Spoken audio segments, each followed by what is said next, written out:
प्यारे दोस्तों, आज मैं बालराम कथा के अंतर्गत आप लोगों के लिए कहानी लेकर आया हूँ, राम और सुग्रीव। तो आइए शुरू करते हैं कहानी राम और सुग्रीव। राम और लक्ष्मण का अगला पड़ाव ऋष्यमुख पर्वत था। सुग्रीव वहीं रहते थे। कबंध और शबरी की बात दोनों भाइयों को याद थी। दोनों ने सुग्रीव से मिलने की सलाह दी थी और कहा था कि वे सीता की खोज में सहायक होंगे। दोनों राजकुमार शीघ्रता से वहां पहुंचना चाहते थे। सुग्रीव का मूल निवास ऋष्यमुख पर्वत नहीं था, किष्किंधा था। ऋष्यमुख में वह निर्वासन में अपना समय बिता रहे थे। सुग्रीव किष्किंधा के वानर राज के छोटे पुत्र थे। बड़े भाई का नाम बाली था। पिता के न रहने पर ज्येष्ठ पुत्र बाली राजा बना। पहले दोनों भाइयों में बहुत प्रेम था। राजकाज में किसी भी बात को लेकर मनमुटाव हुआ, फिर झगड़ा हो गया, इतना गंभीर कि बाली सुग्रीव को मार डालने पर उतर आया। जान बचाने के लिए सुग्रीव को ऋष्यमुख पर्वत आना पड़ा। ऋष्यमुख आकर भी सुग्रीव का डर कम नहीं हुआ था। वह चौकस रहता था। विश्वास पात्र वानर सेना निरंतर पहरे पर रहती थी। सुग्रीव स्वयं भी पहरा देता था, इस डर से कि कहीं बाली के गुप्तचर सैनिक वहां न पहुंच जाएं। एक दिन सुग्रीव पहाड़ी पर खड़ा था। उसने दो युवकों को इधर आते देखा। ये दोनों अवश्य बाली के गुप्तचर होंगे, मुझे मारने आ रहे होंगे। सुग्रीव ने तत्काल अपने साथियों को बुलाया। हमें ऋष्यमुख पर्वत छोड़ देना चाहिए। यह स्थान अब सुरक्षित नहीं है। बाली यहाँ भी आधम का है। सुग्रीव ने अपने साथियों से कहा, मैं दो युवकों को इधर आते हुए देखा हूँ। उनके हाथों में धनुष है। सुग्रीव घबराया हुआ था, पर उसके प्रमुख साथी हनुमान इससे सहमत नहीं थे। मैं जाकर पता लगाता हूँ कि वे कौन हैं। बाली की सेना में ऐसे सैनिक नहीं हैं। हनुमान ने भी दोनों युवकों को देख लिया था। हनुमान पर सुग्रीव को भरोसा था। उसने बात मान ली। राम और लक्ष्मण पहाड़ी पर चढ़ते चढ़ते थक गए थे। वे पहाड़ी सरोवर के पास आकर रुके, थकान मिटाने के लिए, हाथ मुंह धोने के लिए। तभी वेश बदलकर हनुमान वहां पहुंच गए।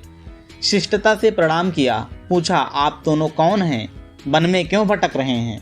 आपका वेश मुनियों जैसा है, लेकिन चेहरे से राजकुमार लगते हैं। हम सुग्रीव से मिलने जा रहे हैं। हमें उनकी सहायता की आवश्यकता है। क्या आप उन्हें जानते हैं? राम ने विनम्रता से पूछा। प्रारंभिक बातचीत में ही हनुमान स्थिति भांप गए। वे अपने मूल रूप में आ गए। प्रणाम करते हुए बोले, मैं हनुमान हूँ, सुग्रीव का सेवक। उन्होंने आपका परिचय जानने के लिए मुझे यहाँ भेजा था। लक्ष्मण ने उन्हें अपना परिचय दिया, वन में आने का कारण बताया। यह भी बताया कि वे कबंध और शबरी की सलाह पर यहाँ पर आए हैं, सुग्रीव से मिलने, उनसे सहायता मांगने। हनुमान के चेहरे पर हल्की सी मुस्कुराहट आ गई।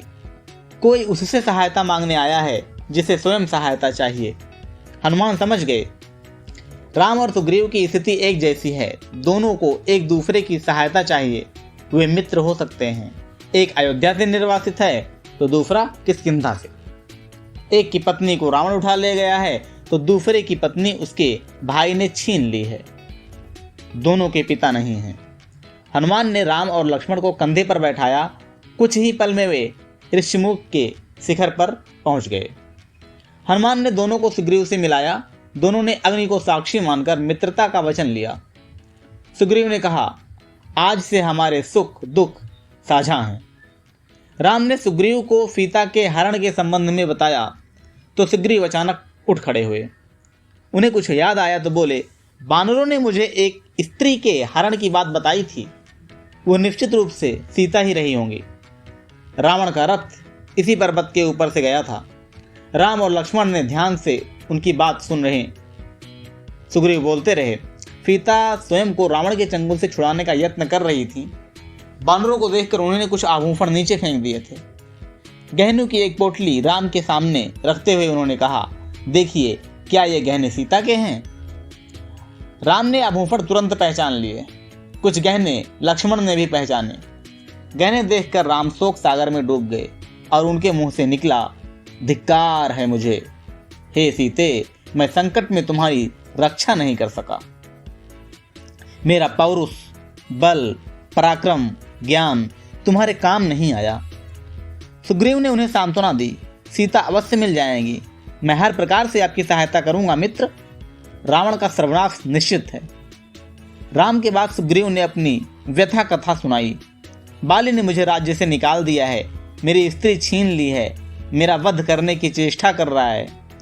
संकट के समय हनुमान, नल और नील ने मेरा साथ दिया, मुझे कभी नहीं छोड़ा। उसने राम से सहायता मांगी। राम बोले, चिंता मत करो मित्र, तुम्हें अपना राज्य भी मिलेगा और स्त्री भी। राम देखने में सुकुमार थे, उन्हें देखकर उनकी शक्ति का पता नहीं चलता था। सुग्रीव को राम के आश्वासन पर भरोसा नहीं हुआ। बाली महाबलशाली है, उसे हराना इतना आसान नहीं है। वह साल के 7 वृक्षों को एक साथ झकझोर सकता है। राम ने कोई उत्तर नहीं दिया, धनुष उठाया और तीर चला दिया। साल के 7 वृक्ष, विशाल वृक्ष एक ही बाण से कटकर गिर पड़े। इस शक्ति प्रदर्शन पर सुग्रीव ने हाथ जोड़ दिए। राम से कहा, मित्र अब विलंब कैसा, बाली को युद्ध के लिए ललकारो। किष्किंधा की राजगद्दी का निर्णय उसी युद्ध में हो जाएगा। सुग्रीव चिंतित हो गए, युद्ध में बाली को हराना असंभव था। राम बोले, चिंता मत करो मित्र, मैं पेड़ की ओट से युद्ध देखूंगा। जब तुम पर संकट आएगा तुम्हारी सहायता करूंगा। बाली की मृत्यु मेरे ही बाण से होगी, वह मारा जाएगा। योजना बनाकर सब किष्किंधा पहुंच गए। सुग्रीव आगे था, राम, लक्ष्मण और हनुमान छिप गए थे। मेरे पीछे राम की शक्ति है, सोचते हुए उसने बाली को ललकारा। बाली के क्रोध की सीमा न रही, वो गरजता हुआ निकला, आज शिकार स्वयं मेरे मुंह तक आया है, मैं तुझे नहीं छोड़ूंगा। भीषण मल्ल युद्ध हुआ, दोनों एक दूसरे से गुथ गए। युद्ध में बाली भारी पड़ रहा था, लगता था सुग्रीव का अंत निश्चित है। राम पेड़ के पीछे खड़े थे, धनुष हाथ में था, पर उन्होंने तीर नहीं चलाया। सुग्रीव वहां से किसी तरह जान बचाकर भागा, सीधा ऋषिमुख पर्वत पर आकर रोका। राम, लक्ष्मण और हनुमान भी लौट आए। सुग्रीव राम पर कुपित था, यह धोखा है, आपने मेरे साथ धोखा किया, समय पर बाण नहीं चलाया, मैं नहीं भागता तो आज वो मुझे मार ही डालता। राम की कठिनाई दूसरी थी, वे दुविधा में थे। उन्होंने सुग्रीव को समझाया, तुम दोनों भाइयों के चेहरे मिलते जुलते हैं, दूर से दोनों एक जैसे लगते हो। मैं बाली को पहचान नहीं पाया, बिना पहचाने बाण चलाता तो तुम्हें भी लग सकता था। मैं इस चूक के लिए तैयार नहीं था, मैं अपने मित्र को खोना नहीं चाहता था। लक्ष्मण ने समझा बुझाकर सुग्रीव को तैयार किया एक और युद्ध के लिए। राम ने कहा, जाओ मित्र, इस बार बाली को पहचानने में चूक नहीं होगी, इस बार उसका अंत निश्चित है। सुग्रीव डरा हुआ था, घबराहट थी, पर राम के कहने पर तैयार हो गया। किष्किंधा पहुंचकर उसने बाली को चुनौती दी, ललकारा। बाली को सुग्रीव का यह साहस समझ में नहीं आया। वह अंतापुर में था, अपनी पत्नी तारा के साथ। बाली जाने लगा तो तारा ने उसे समझाने का प्रयास किया, जाने से मना किया। बाली ने उसकी बात नहीं मानी, पैर पटकता हुआ बाहर आया, क्रोध से उबल रहा था। बाली ने हाथ हवा में उठाया, मुट्ठी भींची हुई थी, वह एक घूंसे से सुग्रीव का काम तमाम कर देता। तभी राम का बाण उसकी छाती में लगा, वह लड़खड़ा कर गिर पड़ा। बाली के गिरने पर राम, लक्ष्मण और हनुमान पेड़ों की ऊंट से बाहर निकल आए। आनन फानन में राज्याभिषेक की तैयारियां की गईं। सुग्रीव को राजगद्दी मिली। राम की सलाह पर बाली के पुत्र अंगद को युवराज का पद दिया गया। राम ने सुग्रीव के लिए संबोधन बदल दिया। राजगद्दी पर बैठने के बाद उन्हें मित्र नहीं कहा, वानर राज कहकर संबोधित किया। सुग्रीव का मन था कि राम कुछ समय वहीं रुके उनके साथ। राम ने मना कर दिया, कहा यह पिता की आज्ञा के विरुद्ध होगा। उन्होंने मुझे वनवास दिया है, मैं वन में ही रहूंगा। राम किष्किंधा से लौट आए। वर्षा ऋतु के कारण आगे जाना कठिन था। लंकारोहण के कुछ समय के लिए भी स्थगित कर दिया गया। इस अवधि में वे परश्रवण पहाड़ पर रहे। वर्षा ऋतु बीत चुकी थी। राम प्रतीक्षा कर रहे थे सुग्रीव की वानर सेना की, सीता की खोज के लिए। सुग्रीव ने राज तिलक के दिन राम को इसका आश्वासन दिया था, लेकिन वह अब अपना वचन भूल गए थे। राग रंग में उलझ गए। राम चिंतित थे, दुखी भी थे। हनुमान को सुग्रीव का वचन याद था। राज तिलक के दिन वे वहीं थे। उन्होंने सुग्रीव को याद दिलाया। सुग्रीव ने वानर सेना एकत्र करने का आदेश दिया। यह काम सेनापति नल को सौंपा गया। 15 दिन और बीत गए, लेकिन सेना राम के पास नहीं पहुंची। राम सुग्रीव के इस विचार से और व्यवहार से क्षुब्ध थे। क्रोध में उन्होंने सुग्रीव के विनाश तक की बात कही। राम को चिंतित देख लक्ष्मण से रहा ना गया। उन्होंने धनुष उठाया तो राम ने उन्हें रोक दिया। कहा, सुग्रीव को बस समझाना है, वह हमारा मित्र है। राम वन में ही रहे। लक्ष्मण किष्किंधा चले गए सुग्रीव को समझाने। वहां पहुंचकर उन्होंने धनुष पर प्रत्यंचा चढ़ाई, डोरी खींचकर छोड़ी। उसकी टंकार से सुग्रीव कांप गया। धनुष की टंकार सुनते ही उसे राम को दिया हुआ वचन पुनः याद आ गया। तारा ने सलाह दी कि वे तत्काल जाकर राम से मिलें, क्षमा याचना करें। सुग्रीव ने ऐसा ही किया। राम के पास जाने से पूर्व सुग्रीव ने हनुमान को आवश्यक निर्देश दिए, वानर सेना एकत्र करने का आदेश दिया। इस बार सुग्रीव सेना एकत्र होने तक नहीं रुके, तुरंत निकल पड़े लक्ष्मण के पीछे पीछे। राम के सामने जाकर भयभीत वानर राज ने उनसे क्षमा मांगी अपनी चूक के लिए। राम उन्हें उठाकर अपने गले लगा लिए। राम और सुग्रीव बात ही कर रहे थे कि उछल कूद करती वानर टोलियां वहां आ पहुंची। हनुमान के साथ लाखों वानर थे, जामवंत के पीछे भालुओं की सेना। इसके बाद लंकारोहण की योजना बनी। वानरों को 4 टोलियों में बांट दिया गया। अंगद को दक्षिण जाने वाले अग्रिम दल का नेता बनाया गया। उस दल में हनुमान, नल और नील भी थे। राम की यही इच्छा थी। उन्होंने कहा, वानरों की सेना भेजने से पहले चतुर और बुद्धिमान दूतों को लंका भेजा जाए, यही उचित है। राम और सुग्रीव की जय जयकार करते हुए वानर अपनी निर्धारित दिशाओं की ओर चल पड़े। दक्षिण जाने वाले दल को राम ने रोक लिया। उन्होंने हनुमान को अपने पास बुलाया। अपनी उंगली की अंगूठी उतार कर उन्हें दी। अंगूठी पर राम का चिन्ह था। उन्होंने कहा, जब सीता से भेंट हो तब अंगूठी उन्हें दे देना। वे इसे पहचान जाएंगी, समझ जाएंगी तुम्हें मैंने भेजा है, तुम मेरे दूत हो। दक्षिण की टोली किष्किंधा से चली।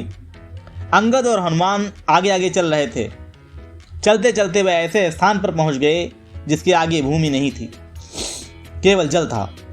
विशाल समुद्र, उसकी गहराई अथाह थी। लहरों की गरज कंपा देती थी। समुद्र को देखकर सबका साहस जवाब दे गया। वानर थक हार कर वहीं बैठ गए। वानर राम के बारे में चर्चा करने लगे। अंगद ने कहा, राम की सेवा में प्राण भी चले जाएं तो दुख नहीं होगा। जटायु ने अपनी जान दे दी, हम भी पीछे नहीं हटेंगे। तभी एक विशाल पक्षी गिद्ध पहाड़ी के पीछे से निकला। वह जटायु का भाई था, संपाति। उसने कहा, सीता लंका में है, मैं जानता हूं। रावण उन्हें लेकर गया है। आप लोगों को समुद्र पार करना होगा। सीता तक पहुंचने का बस यही एक रास्ता है। सीता की सूचना मिलने से प्रसन्न हुआ वानर दल फिर से निराश हो गया। समुद्र सामने था, विकराल था। उसे पार कौन करेगा, कैसे करेगा? अंगद उदास हो गए। लक्ष्य सामने था पर विकट था। उन्हें कुछ सूझ नहीं रहा था। बूढ़ा संपाति उनकी सहायता कर सकता था, पर इस आयु में इतनी लंबी उड़ान संभव नहीं थी।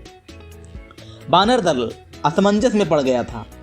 अंगद ने पहले ही कह दिया था कि काम पूरा किए बिना कोई किष्किंधा वापस नहीं जाएगा। वे न आगे जा सकते थे न पीछे।